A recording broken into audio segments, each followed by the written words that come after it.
नमस्कार, आप देख रहे हैं दूरदर्शन किसान। कोविड-19 पर आधारित खास कार्यक्रम कोरोना से कैसे लड़े किसान में आप सभी का स्वागत है। मैं हूं अदिति शर्मा। देश की दूसरी एवं दक्षिण भारत की पहली किसान रेल का शुभारंभ केंद्र कृषि एवं किसान कल्याण मंत्री श्री नरेंद्र सिंह तोमर ने वीडियो कॉन्फ्रेंसिंग के माध्यम से किया। इस अवसर पर रेल राज्य मंत्री श्री सुरेश आंगड़ी एवं आंध्र प्रदेश के मुख्यमंत्री जगन मोहन रेड्डी भी उपस्थित रहे। आइए इसी पर आधारित एक खास रिपोर्ट आपको दिखा देते हैं।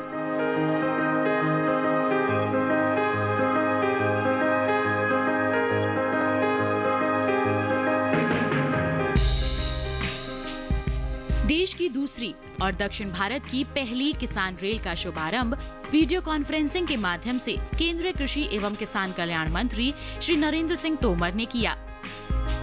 ये किसान रेलगाड़ी आंध्र प्रदेश के अनंतपुर से दिल्ली के आदर्श नगर तक चलेगी। इस अवसर पर वीडियो कॉन्फ्रेंसिंग के माध्यम से आंध्र प्रदेश के मुख्यमंत्री श्री जगन मोहन रेड्डी एवं रेल राज्य मंत्री श्री सुरेश सी आंगड़ी भी जुड़े। इस अवसर पर केंद्रीय कृषि एवं किसान कल्याण मंत्री श्री नरेंद्र सिंह तोमर ने कहा, आज बहुत ही प्रसन्नता का अवसर है जब अनंतपुर से दूसरी किसान रेल प्रारंभ हो रही है। इस अवसर पर मैं आंध्र प्रदेश के माननीय मुख्यमंत्री जी और उनके माध्यम से आंध्र प्रदेश के सभी किसान भाइयों और बहनों को हृदय से बहुत बहुत बधाई देता हूँ, बहुत बहुत शुभकामनाएं देता हूँ।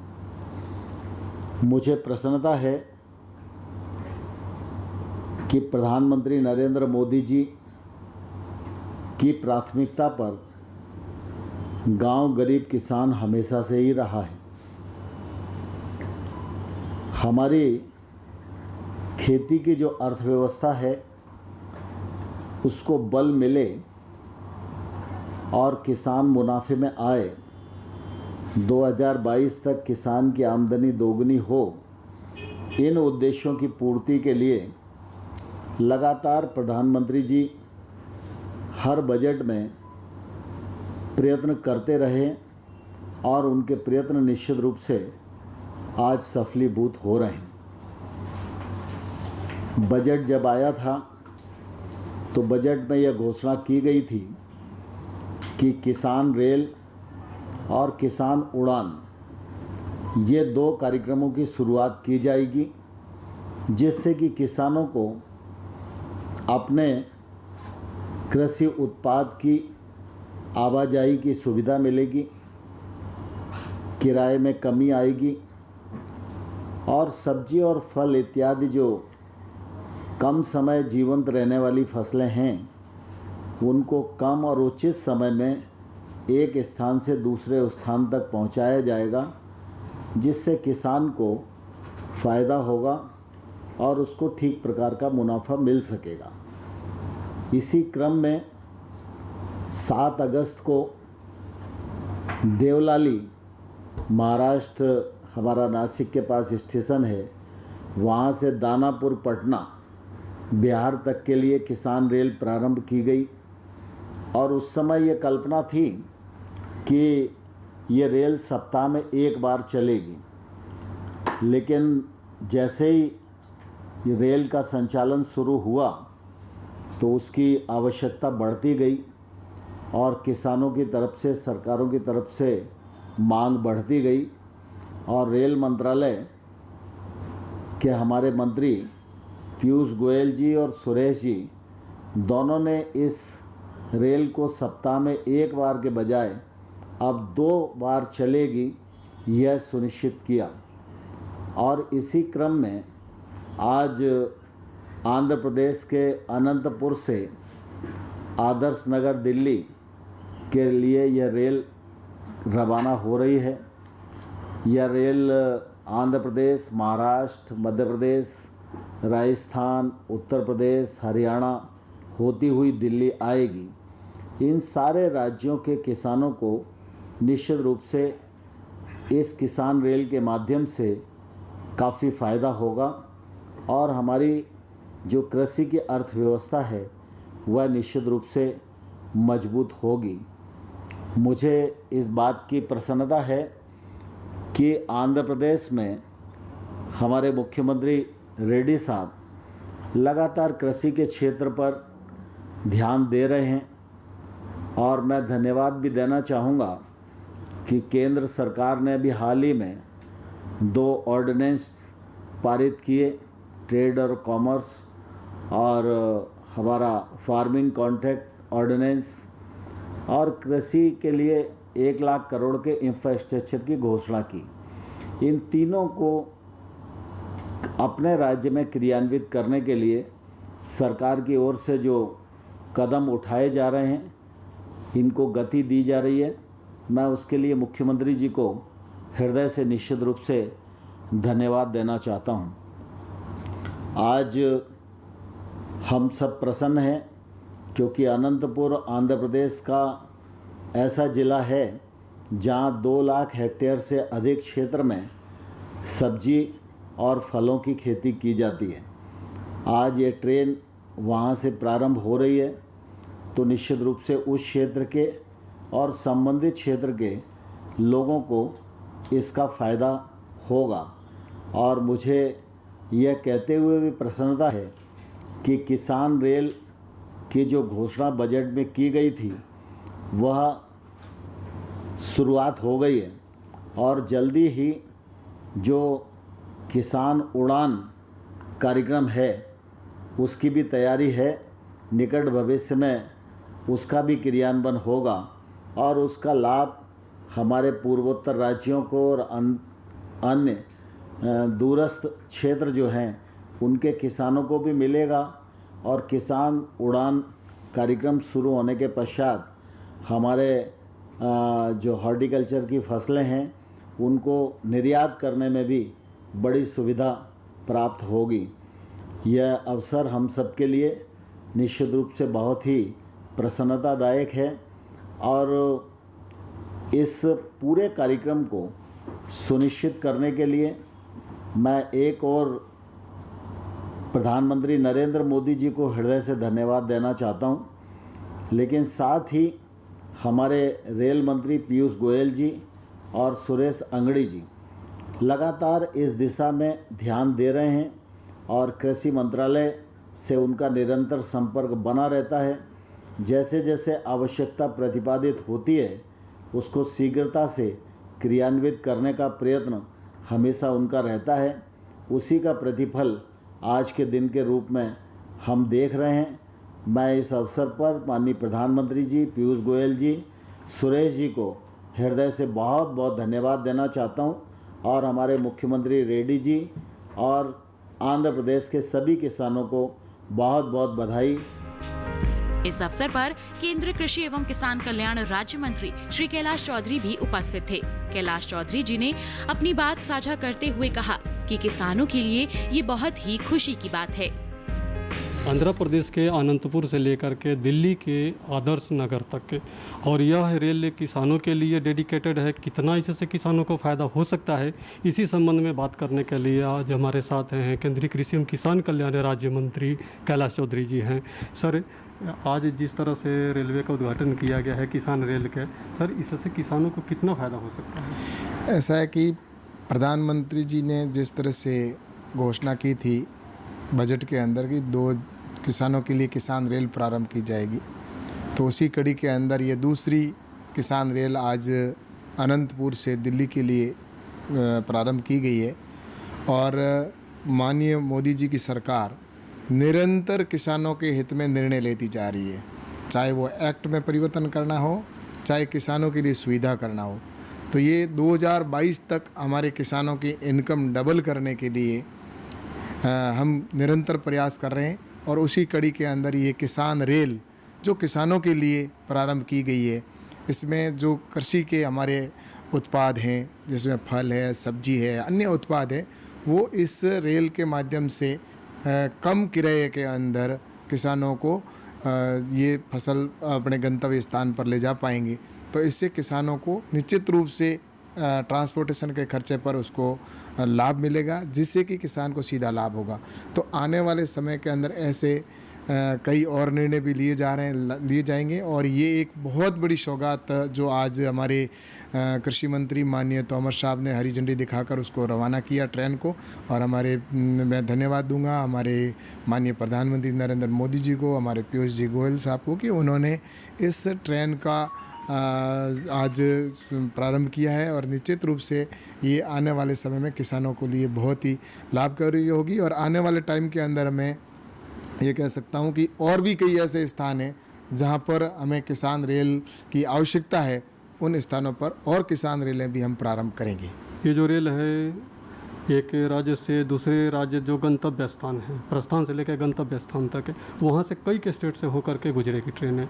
तो वहाँ पर सर किसान अपने उत्पाद को कैसे ट्रेन में लाएंगे, उसके लिए किस तरह से व्यवस्था आपने किया है? इसकी वही व्यवस्था है, रेलवे स्टेशन के ऊपर ही किसान वहाँ लाएगा और वहाँ से अपने पार्सल के माध्यम से उसके अंदर डालेगा और वहाँ से वो ट्रेन है सीधी जिस स्थान पर जाना, जैसा ट्रांसपोर्टेशन की व्यवस्था है उसके अनुसार ट्रेन जहाँ से वो माल लोड करेगा और जहाँ उनको ले जाना वहाँ पर वो ले जाके खाली करेगा। तो इस तरह से किसानों के लिए आज पूरे देश के अंदर ऐसे कई स्टेशन हैं, कई ऐसे राज्य हैं जहाँ से किसान ट्रक के द्वारा या अन्य साधनों के माध्यम से वो ले जाता है, जिसमें उनका ट्रांसपोर्टेशन खर्चा अधिक आता है। लेकिन ट्रेन से जब किसान अपने उत्पादन को लेके जाएगा तो उसमें हमने किराया भी कम रखा है। और किसानों की रेल है, सबसे बड़ी चीज़ है कि ये किसानों के लिए देश में पहली बार ये प्रारंभ किया है। भारत आज़ाद होने के 74 साल बाद किसानों को ये रेल मिली है। तो निश्चित रूप से ये प्रधानमंत्री जी की सूझबूझ और प्रधानमंत्री जी का ये निर्णय है और ये आने वाले टाइम के अंदर हमारे किसानों को ये इसका लाभ मिलेगा। जो पहाड़ी एरिया है वहाँ पर भी सर ट्रांसपोर्टेशन की सुविधा काफ़ी कम है और फल फ्रूट से ज़्यादा है सर, वहाँ पर ख़राब होने की भी संभावना रहता है, चाहे या एक स्थान से दूसरे स्थान तक ले जाने के लिए। क्या सर फ्यूचर में वहाँ से भी कोई ट्रेन चलाने की कोई व्यवस्था है?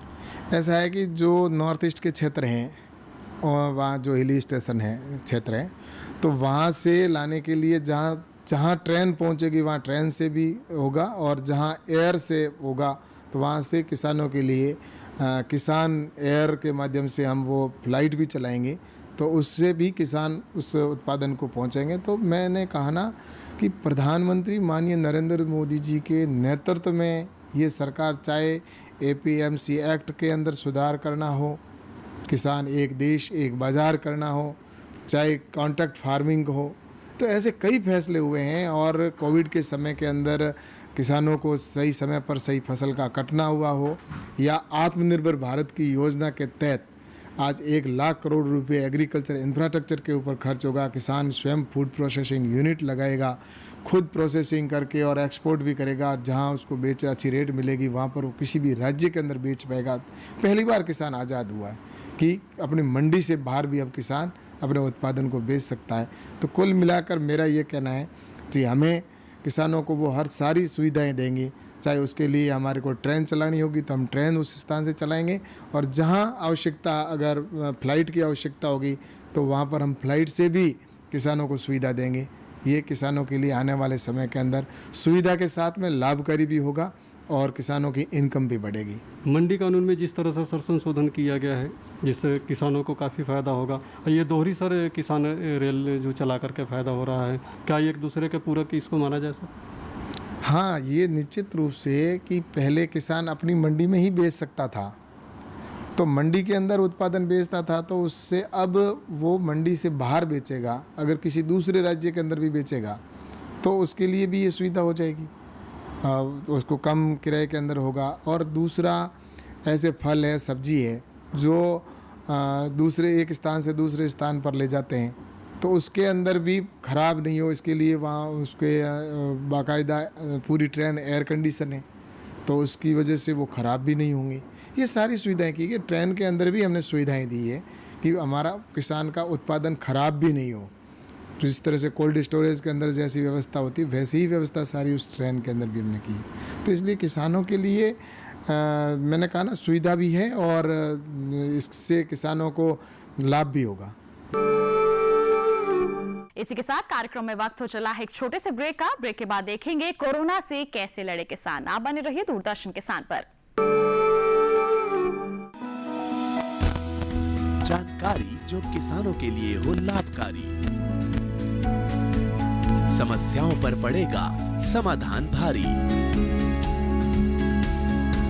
कृषि की हर बात का ख्याल, कब कैसे की जाए बेहतर देखभाल। जानिए विशेषज्ञों के साथ, देखिए खेत खलिहान, सोमवार से शुक्रवार सुबह 7 बजे डीडी किसान पर।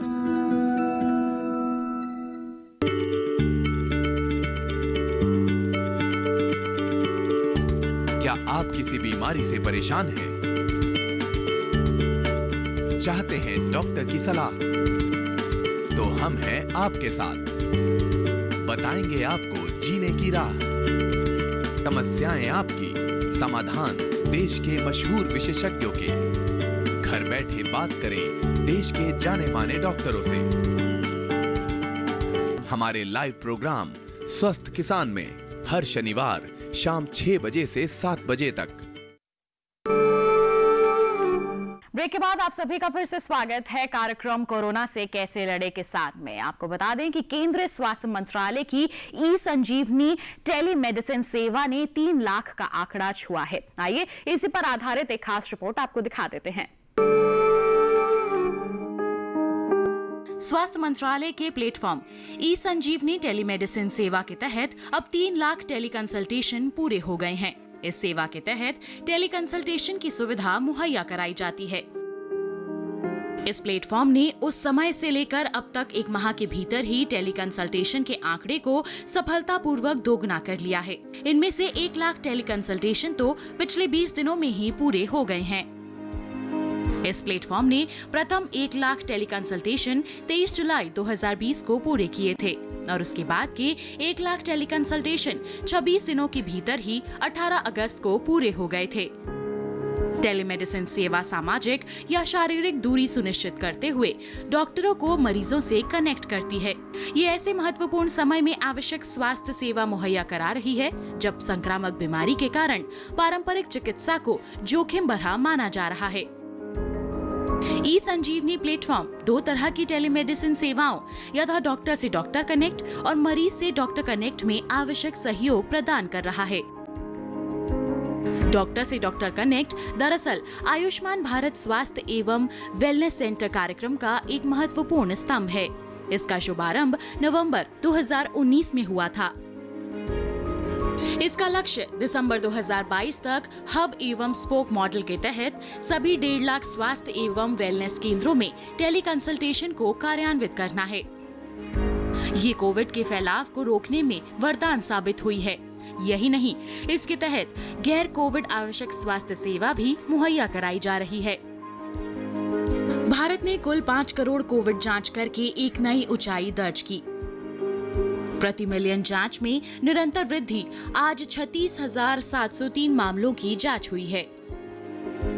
कोविड महामारी के खिलाफ भारत की लड़ाई में त्वरित और व्यापक जांच ने एक महत्वपूर्ण भूमिका निभाई है। भारत ने 5 करोड़ संचयी जांच की संख्या को पार करते हुए आज एक और ऊंचाई को छुआ है। भारत ने जनवरी 2020 में पुणे के national institute of virology lab में मात्र 1 टेस्ट से लेकर आज 5 करोड़ 6,50,128 तक का मार्ग तय किया है। देश में पिछले 24 घंटों में जांच क्षमता में वृद्धि करते हुए 10,98,621 मामलों की जांच की गई है।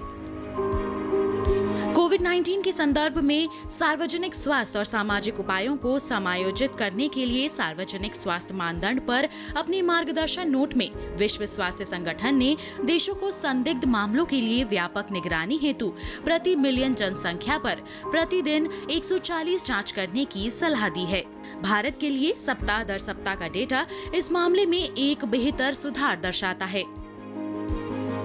डायग्नोस्टिक लैब के विस्तार के साथ प्रति मिलियन जांच में वृद्धि की गई है। टीपीएम में 1 जुलाई के 6,396 से आज 36,703 तक की वृद्धि दर्ज की गई है। देश में आज 1,668 प्रयोगशालाएं हैं। इसमें सरकारी क्षेत्र में 1,035 प्रयोगशालाएं और 633 निजी प्रयोगशालाएं शामिल हैं। इसी के साथ कार्यक्रम में वक्त हो चला है एक और छोटे से ब्रेक का। ब्रेक के बाद भी जानकारियों का ये सिलसिला यूं ही जारी रहेगा। बने रहिए दूरदर्शन किसान पर और देखते रहिए हमारा खास कार्यक्रम कोरोना से कैसे लड़े किसान। ये कामयाबी है अन्नदाता की, ये कहानी है खेत और खलिहानों की। कैसे करें अपने पशुओं की देखभाल, जानिए गांव-गांव के किसानों का हाल। देखिए गांव किसान सोमवार से शुक्रवार दोपहर 12:05 पर।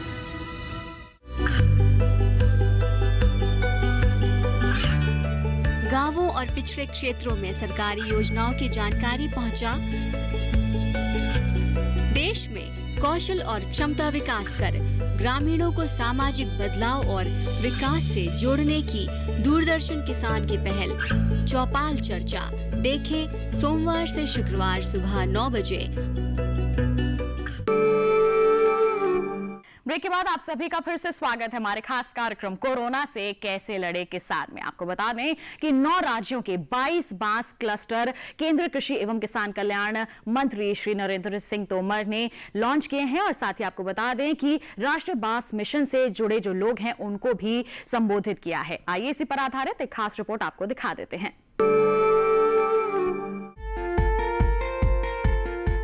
केंद्रीय कृषि एवं किसान कल्याण, ग्रामीण विकास तथा पंचायती राज मंत्री श्री नरेंद्र सिंह तोमर ने 9 राज्यों मध्य प्रदेश, असम, कर्नाटक, नागालैंड, त्रिपुरा, ओडिशा, गुजरात, उत्तराखंड व महाराष्ट्र के 22 बांस क्लस्टरों की हाल ही में वर्चुअल शुरुआत की।